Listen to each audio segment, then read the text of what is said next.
Welcome to our channel. Today we how to reset VMware Cloud settings step by step clearly.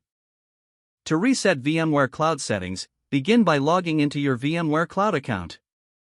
Navigate to the dashboard after signing in. Locate the settings icon, typically found in the upper right corner of the screen. Click on the settings icon to access the configuration menu. In the settings menu, look for the environment section. Click on Environment Settings to view your current configurations. Identify the option labeled Reset to Default within the environment settings. Select the Reset to Default option. A confirmation prompt will appear asking if you're sure you want to proceed. Review the message carefully to ensure you understand the implications.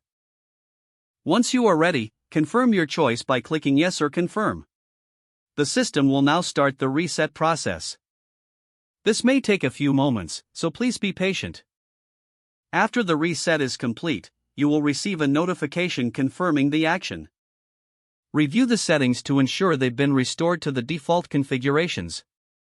If necessary, make any additional adjustments according to your needs. Your VMware Cloud settings are now successfully reset. If the page does not load, refresh the browser or try again in a private or incognito window.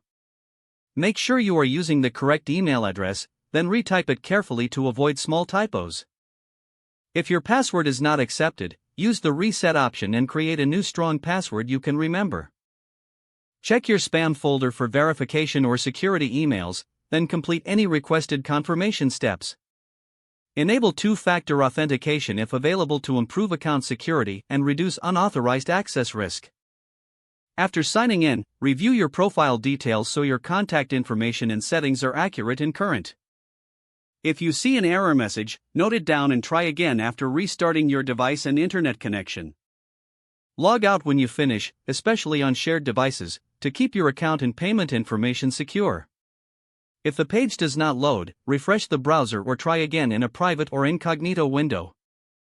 Make sure you are using the correct email address, then retype it carefully to avoid small typos. If your password is not accepted, use the reset option and create a new strong password you can remember. Check your spam folder for verification or security emails, then complete any requested confirmation steps. Don't forget to like this video and subscribe to our channel for more step-by-step tech guides.